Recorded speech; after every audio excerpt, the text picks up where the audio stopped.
दिन भर की ताजा अपडेट्स के साथ स्वागत है आप सभी का SCCN न्यूज के इस बुलेटिन में। आइए सबसे पहले नजर डालते हैं आज की सुर्खियों पर। टाटा स्टील करने जा रही 5 नवंबर को रनथॉन का आयोजन, बड़ी संख्या में शहरवासी लेंगे हिस्सा। विश्व पोलियो दिवस के उपलक्ष्य पर निकाली गई जागरूकता रैली, काफी संख्या में क्लब के सदस्यों ने लिया भाग। नमस्कार। शारदीय नवरात्रि, दुर्गा पूजा, दिवाली, छठ के आगमन पर अब जमशेदपुर वासियों को मेरे शुभकामनाएं। ये तीनों त्यौहार आप लोग हर्षोल्लास और सुरक्षित रूप से मनाएं। धन्यवाद। खबरें अब विस्तार से। टाटा स्टील शहरवासियों के लिए 5 नवंबर को रनथॉन का आयोजन करने जा रही है। मकसद है शहरवासी दौड़ में भाग लें और स्वस्थ रहें। इसमें बड़ी संख्या में शहरवासी एवं 9 राज्यों के प्रतिभागी भाग लेंगे। JRD टाटा स्पोर्ट्स कॉम्प्लेक्स के सभागार में प्रेस कॉन्फ्रेंस आयोजित कर टाटा स्टील के VP चाणक्य चौधरी ने इस संबंध में विस्तार से जानकारी दी। इन्होंने बताया कि प्रतिभागी इसमें भाग लेने के लिए 2 नवंबर तक अपना रजिस्ट्रेशन करा सकते हैं। दौड़ के लिए उम्र के हिसाब से श्रेणियों में भागीदारी होगी। 2 किलोमीटर, 5 किलोमीटर, 7 किलोमीटर और 10 किलोमीटर की अलग अलग श्रेणियों में लड़के एवं लड़कियां भाग लेंगे। विभिन्न श्रेणियों में भाग ले रहे विजयी प्रतिभागियों को पुरस्कृत भी किया जाएगा। इस दौड़ के लिए ब्रांड एम्बेसडर ज्योति अराजी हैं। इस दौड़ में कई परिवार भी भाग ले रहे हैं। तो 5 नवंबर को जो जमशेदपुर रन होने वाला है, 10 किलोमीटर, 7 किलोमीटर, 5 और 2 किलोमीटर के डिफरेंट श्रेणी में अभी तक क्लोज टू 3000 लोग रजिस्टर हुए हैं। अप्रॉक्सीमेटली 3000 हैं। हमारा अनुमान है कि ये पिछले साल का आंकड़ा पार करेगा, जो कि 4200 या 300 था। कोशिश रहेगी कि should be close to 5000 runners. जो हमारी ऑर्गेनाइजिंग टीम है स्पोर्ट्स डिपार्टमेंट की, उन्होंने रूट्स भी उसी तरीके से मार्क किए हैं कि route should be clear and it should be safe for everyone.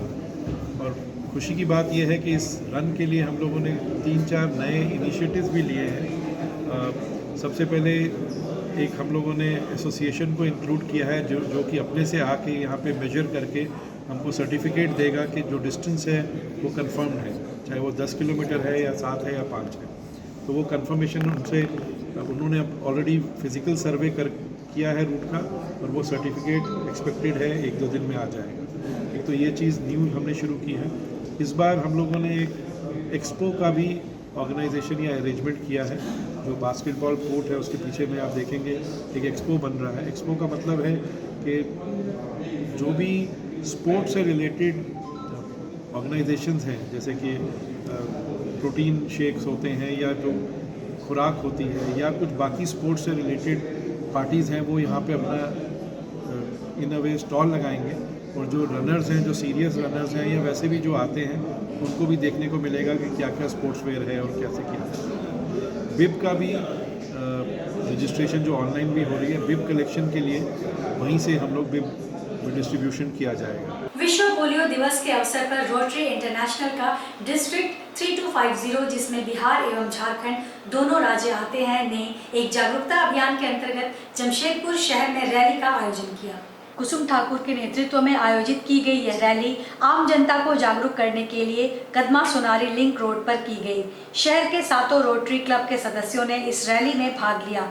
Rotary club के पदाधिकारी अंजनी निधि ने बताया कि यूं तो भारत पोलियो मुक्त है और अब WHO से प्रमाण पत्र मिले हुए भी करीब 10 साल हो गए, लेकिन अभी भी हमें जरा भी कोताही नहीं बरतनी चाहिए, क्योंकि अभी भी हमारे 2 पड़ोसी देशों में पोलियो के वायरस हैं। यह वायरस 5 साल तक के बच्चों को ही प्रभावित करता है, किंतु इसके वाहक बड़े छोटे सभी हो सकते हैं। इस जानलेवा बीमारी जिसका कोई इलाज नहीं है, इसकी अभी तक कोई दवा नहीं है। मात्र वैक्सीन ही इस जानलेवा बीमारी से हमारे बच्चों को बचा सकता है। वैक्सीन ही एकमात्र ऐसा सुरक्षा कवच है जिसके लिए हमें जागरूक रहने की जरूरत है, और पूरे समाज के सहयोग से ही यह संभव हो पाएगा।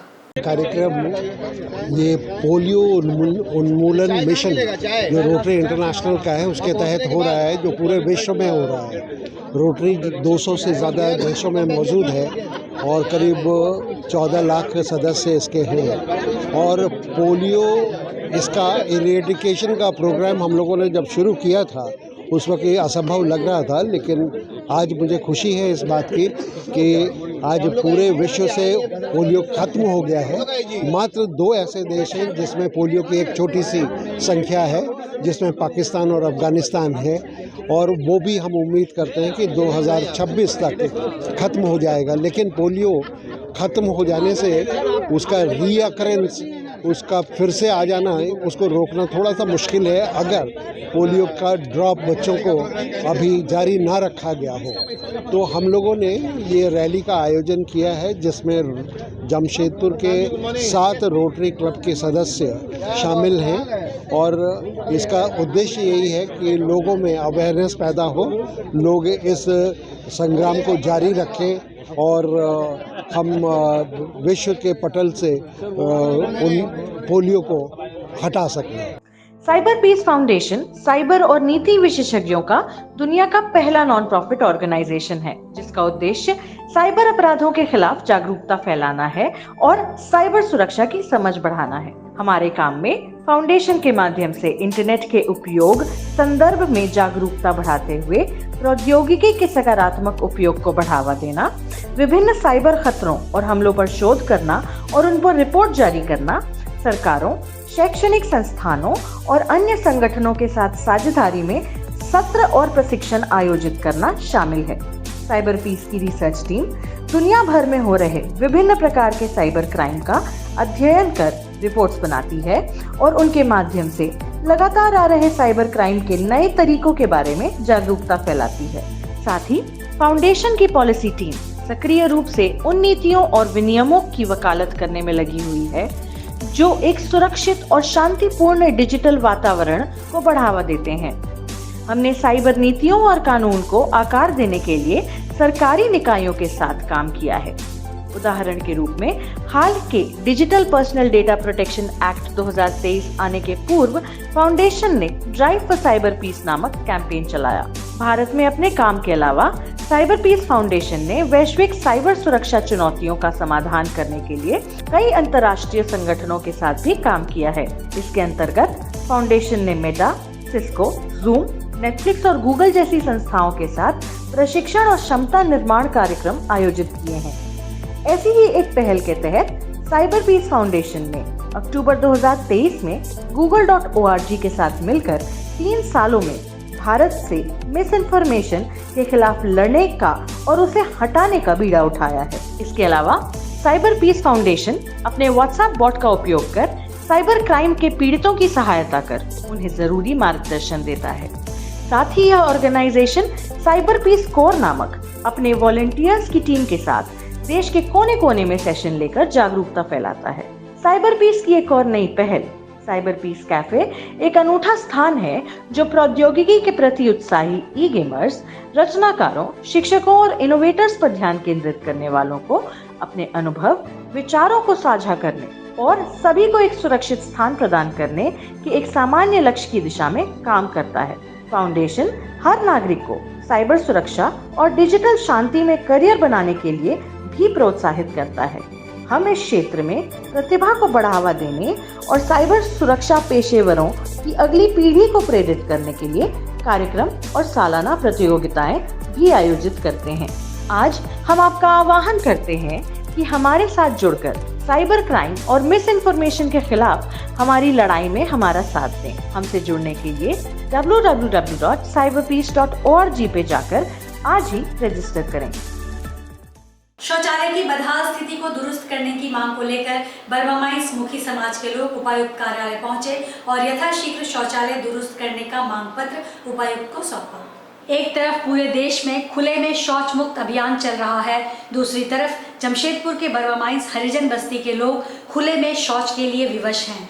ऐसी बात नहीं है कि यहाँ शौचालय नहीं है, यहाँ 10 कमरों वाला शौचालय है, मगर इसकी कोई गारंटी नहीं है कि शौच करने गया व्यक्ति सही सलामत बाहर आ सके।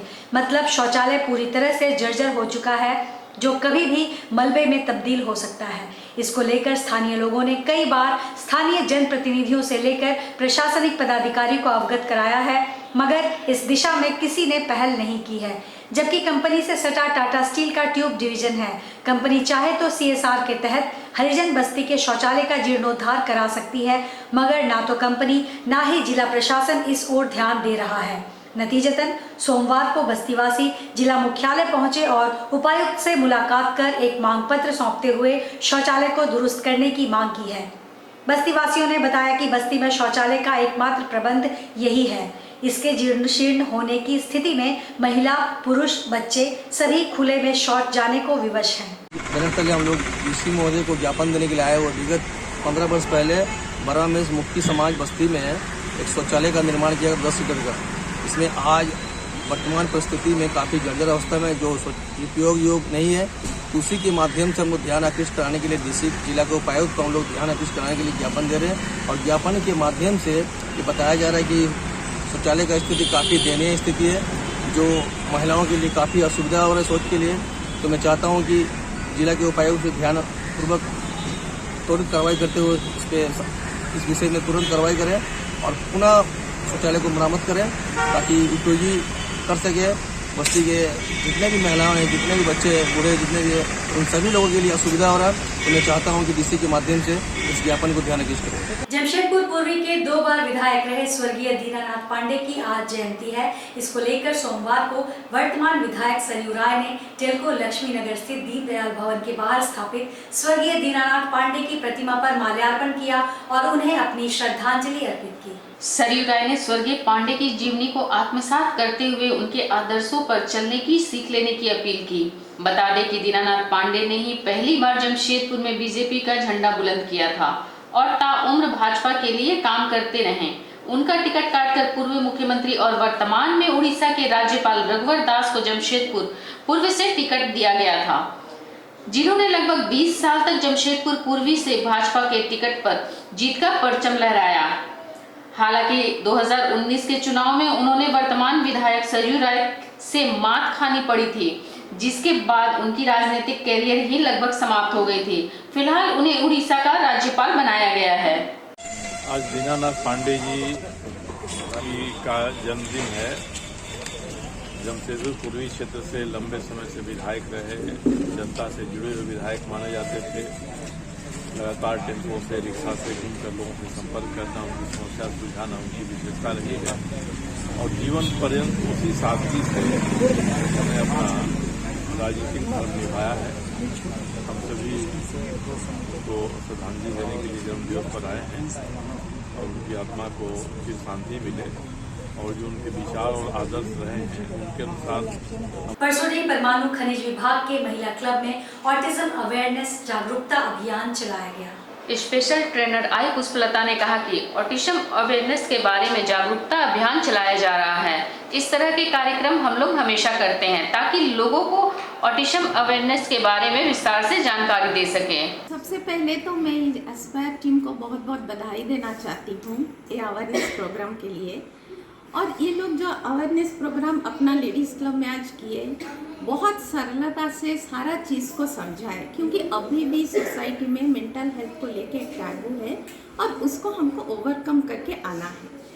और ये लोग जैसा समझाए, हम लोग जहाँ तक समझे, हम उम्मीद करते हैं कि ज़रूर हम लोग जाके अपना आस पड़ोस और कहीं अपना सोसाइटी समाज में कोई बच्चा है उनको मदद चाहिए तो उनको सही दिशा दिखा सकें। आज के इस बुलेटिन में बस इतना ही। हम फिर हाजिर होंगे कुछ और नई खबरों के साथ। तब तक के लिए SCCN न्यूज़ की पूरी टीम की ओर से मुझे दीजिए इजाज़त। नमस्कार।